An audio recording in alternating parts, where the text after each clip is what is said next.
नमस्कार, स्वागत है आप सभी का सीएनबीसी आवाज पर। आप देख रहे हैं खिलाड़ी नंबर 1 और मंडे मॉर्निंग की शुरुआत थोड़ी सी नेगेटिव हुई। भले ही ग्लोबल मार्केट्स में एक तगड़ी अच्छी तेजी बनती दिखाई दी हो, लेकिन भारतीय रिजल्ट्स के मद्देनजर हमने शुरुआत बेहद कमजोर की। हालांकि अब शुरुआती कमजोरी से मार्केट उभरता हुआ दिखाई दे रहा है। डे लो जो 24,004 का था, वहां से हमने एक डिसेंट रिकवरी दिखा दी है और लगभग 100 पॉइंट ऊपर इस समय निफ्टी ट्रेड करता हुआ। निफ्टी बैंक आपकी स्क्रीन पर लेकर आएंगे क्योंकि वो थोड़े से लीडरशिप पोजीशन में आता हुआ दिखाई दिया है। आज का आउट परफॉर्मर दरअसल निफ्टी बैंक ही साबित हो रहा है। वहां पर अगर आप गौर करेंगे तो लगभग दरअसल जो ट्रेड है वो 60 पॉइंट के आसपास की बढ़त की तरफ इशारा, 400 पॉइंट की बढ़त की तरफ इशारा कर रहा है। मिड कैप्स का हाल हालांकि अगर आप गौर करिएगा तो वहां पर 154 अंकों की गिरावट अभी भी बनी हुई है। लेकिन आज की तेजी गौर करिएगा, दो इंडाइसेस के मद्देनजर है। एक टेक्नोलॉजी, क्योंकि निफ्टी आईटी में एक बहुत स्मार्ट पुल बैक देखने को मिला। इनफैक्ट वो फ्राइडे के सेशन से ही आईटी काउंटर्स में तेजी बनी जो आज कायम है।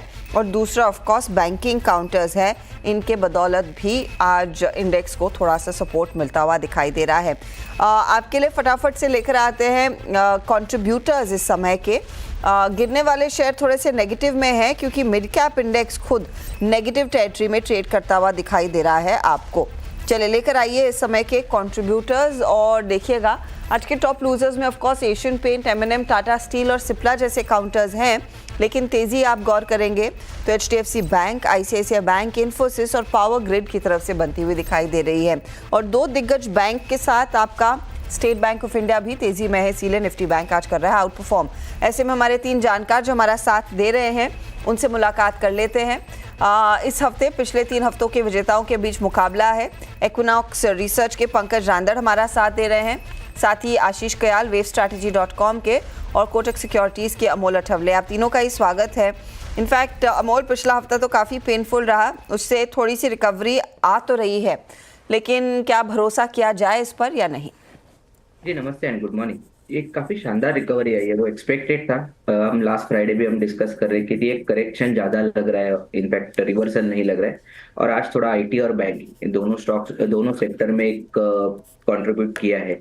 मुझे लगता है टेक्सचर अच्छा है। आज का डे लो काफी इंपॉर्टेंट रहेगा आने वाले हफ्ते के लिए भी। अगर वो मेंटेन करते हैं तो मार्केट में जो रिवर्सल फॉर्मेशन है वो कंटिन्यू रहेगा। आने वाले दिनों में हम 24,500 तक के भी लेवल देख सकते हैं। पुल बैक की उम्मीद यहाँ पर है। आशीष, इस पुल बैक में कितना भाग लिया जाए, क्योंकि हर रिवर्सल फिर और बिकवाली लेकर आता है। हाँ बिल्कुल हर्षदा जी, देखिए ओवरऑल जो मार्केट का रुझान है, एक पॉजिटिव चीज देखने वाली है। पिछले 2 से 3 बार में यहाँ पर एक सेलिंग प्रेशर आया था, लेकिन लोअर लेवल से बाइंग भी वापस से इमर्ज होते हुए नजर आई है। आज भी अगर देखेंगे तो निफ्टी ने लो बनाया और ओपनिंग आवर के 15 मिनट्स कैंडल में ही उसने पुल बैक दे दिया। तो ओवरऑल साइन तो बुलिश लग रहा है। यहाँ से मेरे ख्याल से आज के दिन एक बाइंग इमर्ज होनी चाहिए। और हम एक टाइम साइकिल की स्टडी भी करते हैं, उसके हिसाब से लग रहा है कि सेकंड हाफ में बाइंग का मार्केट हो सकता है और चुनिंदा स्टॉक्स में अच्छी खासी तेजी देखी जा सकती है। तो ऊपर में जो लेवल्स निकल कर आते हैं यहाँ पर निफ्टी के लिए, वो करीबन 24,400 तक का आंकड़ा देखा जा सकता है। और नीचे में जो सपोर्ट है वो 24,150 पे। तो यहाँ से कोई भी डिप मिलती है तो बाय करके चलिए, वही राय होगी। पंकज, निफ्टी बैंक आज तो साथ दे रहा है। इनफैक्ट निफ्टी बैंक और निफ्टी आईटी के सहारे आज मार्केट में वो रिकवरी आई है, क्या इन्हीं पर जोर दिया जाए? यस, गुड मॉर्निंग हर्षदा जी, गुड मॉर्निंग एवरीवन। हर्षदा जी, देखिए बैंक निफ्टी के अंदर 2 दिग्गज बैंकों की सहारा मिल रहा है वहाँ पे डेफिनेटली। बट मैं थोड़ा सा अभी भी अंडरटोन मेरा नेगेटिव साइड में रहेगा बड़े बैंक्स को लेकर। लेकिन जो प्राइवेट बैंकिंग्स और जो पीएसयूज है वो अच्छा परफॉर्म कर सकते हैं, ये मेरा मानना है। अगर सेलिंग यहाँ से रिज्यूम होती है, मेरे ख्याल से दिस इज प्योर एम्बुश। और यहाँ से ऊपरी लेवल से कहीं ना कहीं हम लोगों को बड़े स्टॉक्स के अंदर सेलिंग के मौके ढूंढने चाहिए। ओके, बड़े स्टॉक्स में सेलिंग के मौके, शायद ये पुल बैक आपको फंसाने की कोशिश है, एक एम्बुश है, तो थोड़ा सा सावधान रहे। उस लिहाज से फिर किन ट्रेड्स पर हमारे जानकार फोकस करेंगे? पंकज बताइए आपका ओपनिंग ट्रेड। हर्षदा जी, तेजस नेटवर्क का चार्ट सेटअप काफी अच्छा लग रहा है। इनफैक्ट वो कल के सत्र के अंदर भी एक अच्छी खासी मुंह देकर वो नीचे आया है।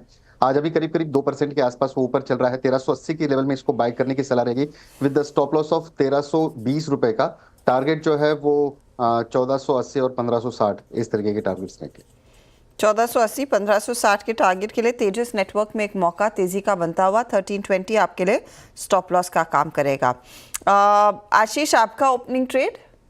देखिए, मेरा जो ओपनिंग ट्रेड होगा यहाँ पर, अगर आप देखें एंड्योरेंस टेक्नोलॉजी, यहाँ पर एक काफी अच्छा ब्रेकआउट आता हुआ नजर आया इस स्टॉक के अंदर और अच्छी खासी बुलिश कैंडल बनाया। ओवरऑल सेक्टर सपोर्ट कर रहा है इस स्टॉक को, तो बाय कर सकते हैं एंड्योरेंस टेक्नोलॉजी में। यहाँ पर टारगेट देखा जा सकता है करीबन 2800 के आसपास ऊपर में, और नीचे में जो स्टॉप लॉस लगाना होगा वो होगा 2540 का। तो ये फिलहाल आपके लिए स्टॉप लॉस 2540 का रखेंगे और तेजी का ट्रेड एंड्योरेंस टेक में लिया जाएगा। स्टॉक इस समय नियरली 6% से ज़्यादा की तेजी दिखा रहा है, तो एक मोमेंटम आप राइड करें। एक बार टारगेट दिखाइएगा प्लीज़, जो अभी अभी शेयर किया गया है। 2540 का स्टॉप लॉस यहाँ पर आप रखेंगे और तेजी का ट्रेड लेकर आएंगे। आशीष, दोहराएंगे प्लीज़? हाँ जी, टारगेट 2800 का ऊपर में। ओके, 2800 का टारगेट रहेगा एंड्योरेंस टेक में एक तेजी का मौका। अमोल, आपका ट्रेड?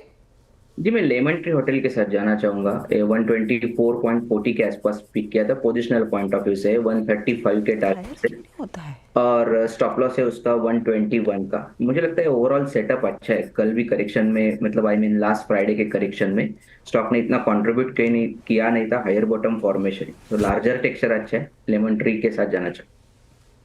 ओके, लेमन ट्री में एक अपॉर्चुनिटी 134 टारगेट और 121 का स्टॉप लॉस, ये फिलहाल वो ट्रेड्स आ गए हैं। अमोल, लगे हाथ दूसरा ट्रेड देंगे? जी जरूर। आई थिंक एक ट्रेंड फॉलोइंग किया तो एक कॉन्ट्राबेट लेना चाहूंगा मैं। SJVN के साथ जाना चाहूंगा। 110 के आसपास मैंने पिक किया था। पोजिशनली टारगेट 120 के निकल के आ रहे हैं और 107.50 उसका स्टॉप लॉस रहेगा। लेवल्स अच्छे, एक बड़ा करेक्शन के बाद एक स्टॉक ने एक रिवर्सल फॉर्मेशन दिख रहा है। अगर यही सेटअप कंटिन्यू रहा तो आने वाले दिनों में एक टेक्निकल बाउंस बैक चार्ट में देखने को मिल सकता है। ओके, तो ये फिलहाल आपके लिए एक अपॉर्चुनिटी, SJVN में एक मौका तेजी का 120 टारगेट और 107 रुपये 50 पैसे आपके लिए स्टॉप लॉस का काम करेगा। पंकज, दूसरा ट्रेड आपका? BEL में खरीदारी की सलाह रहेगी मैम। BEL का एक चार्ट स्ट्रक्चर काफी अच्छा लग रहा है। अगर पिछले 45 मिनट में अगर हम लोग देखते हैं तो काफी कंसोलिडेटेड इसके अंदर मूव देखने मिली है। ऑप्शन राइटर्स का जो जोन है वो भी 300 के करीब करीब काफी स्ट्रॉन्ग कन्विक्शन के साथ में यहाँ पे बाइंग की सलाह दी जा सकती है। मेरे ख्याल से 330 का टारगेट के लिए इसको प्ले आउट करना चाहिए with the stop loss of 285। 285 का स्टॉप लॉस। और BEL अब बिग बॉय ही है, निफ्टी का हिस्सा है, तो तेजी की पोजीशंस यहाँ पर आप लेकर चलेंगे। 330 की तरफ बढ़ सकता है स्टॉक। 285 स्टॉप लॉस के तौर पर काम करेगा। आशीष, आपका ट्रेड? देखिए, मेरा दूसरा ट्रेड जो होगा वो है क्रॉम्पटन ग्रीव्स में। यहाँ पर अगर हम देखें तो एक अच्छा खासा 3 दिन का कंसोलिडेशन हुआ है। इनसाइड कैंडल्स बनाई थी, आज एक ब्रेकआउट आता हुआ नजर आ रहा है और हो सकता है ये ब्रेकआउट काफी अच्छा मिले, मोमेंटम बन सके, थर्ड वेव की शुरुआत हो सकती है स्टॉक में, वॉल्यूम्स पिकअप हो रहे हैं। तो यहाँ पर क्रॉम्पटन ग्रीव्स कंज्यूमर पे लॉन्ग करने की राय होगी। स्टॉप लॉस रखना होगा 388 का और टारगेट है 445 का। 445 के लिए क्रॉम्पटन ग्रीव्स नेगेटिव टेरिटरी में शुरुआत हुई, अब धीरे धीरे करके रिकवरी दिखा रहा है। 401 के लेवल्स पर एक मौका तेजी का, 445 तक जा सकता है काउंटर और आप स्टॉप लॉस रखेंगे 388 पर। यह है फिलहाल आपके लिए इस समय का ट्रेड क्रॉम्पटन की तरफ, क्रॉम्पटन पर आशीष की तरफ से।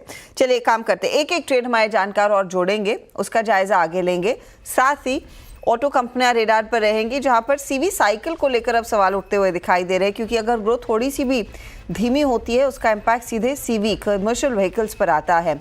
इस पर और साथ ही साथ Q2 के नंबर्स पर बात करेंगे कंपनी के MD अशोक लेलन के MD राधा शेनु अग्रवाल से ब्रेक के बाद। सभी का खिलाड़ी नंबर 1 पर बैंकिंग IT स्टॉक्स के बल पर भारतीय बाजारों में अच्छी रौनक बनी हुई है। निफ्टी आपकी स्क्रीन पर लेकर आएंगे 24,200 की तरफ, इस समय इनफैक्ट 24,300 की तरफ तेजी से बढ़ता हुआ ये इंडेक्स दिखाई दे रहा है। लेकिन देखिए, रिजल्ट सीजन है और रिजल्ट्स को लेकर ही सबसे ज़्यादा शॉकर्स भारतीय बाजार झेल रहे हैं। एक के बाद एक कई कंपनियों ने अपना परफॉर्मेंस थोड़ा फीका रखा। उसके बाद हम कई मैनेजमेंट से भी बात कर रहे हैं।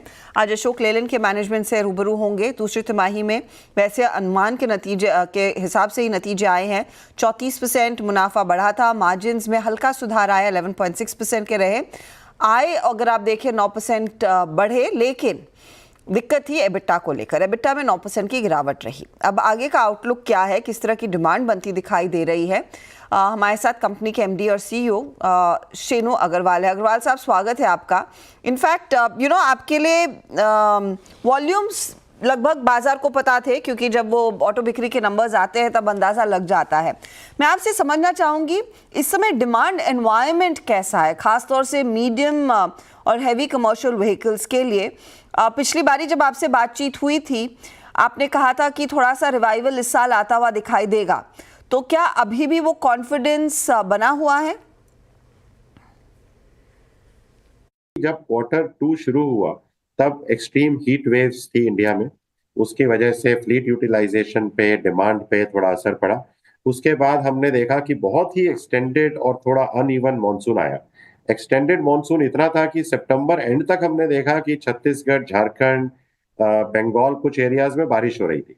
मैं अगस्त में और सितंबर में था उन इलाकों में, और मैंने देखा कि माइनिंग एक्टिविटी, सड़क की एक्टिविटी ऑलमोस्ट स्टॉप्ड है because of the flooding like situation.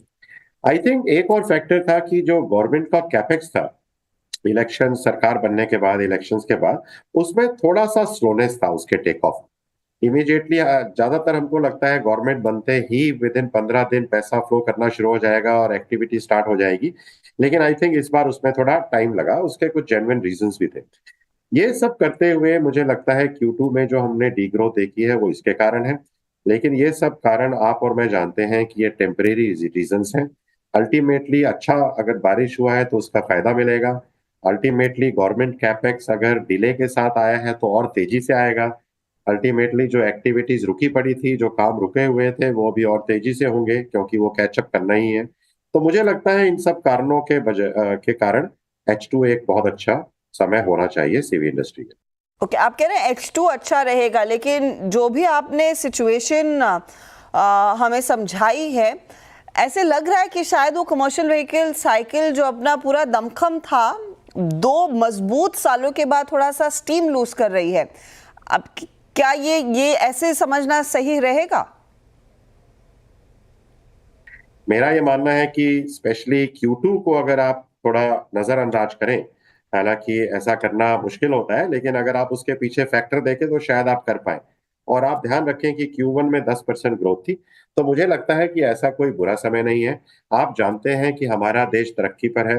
आप जानते हैं कि वर्स्ट से वर्स्ट एस्टिमेट जो हमारा जीडीपी ग्रोथ का है वो 7% या उससे ऊपर है।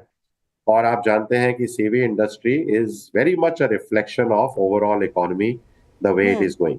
सो मुझे कोई ऐसा फंडामेंटल फैक्टर नजर नहीं आता है जिसकी वजह से हम बोल सकते हैं कि सीवी इंडस्ट्री को धक्का लगेगा।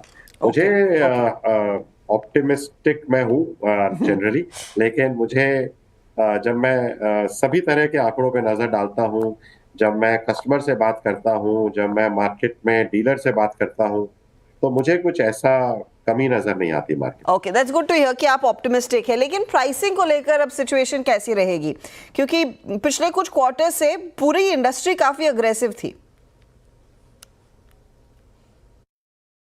देखिए, मैं ऐसा नहीं कहूंगा कि कंपटीशन इंटेंसिटी कुछ कम हो गई है। सीवी इंडस्ट्री में सिर्फ 3 या 4 ही प्लेयर्स हैं, तो इसलिए कंपटीशन इंटेंसिटी तो रहेगी।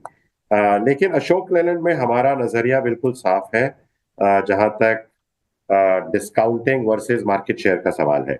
हम बिल्कुल क्लियर हैं कि हमारा एक थ्रेशोल्ड है, उस थ्रेशोल्ड के नीचे जाके हम गाड़ी, अपना प्रोडक्ट नहीं बेचेंगे।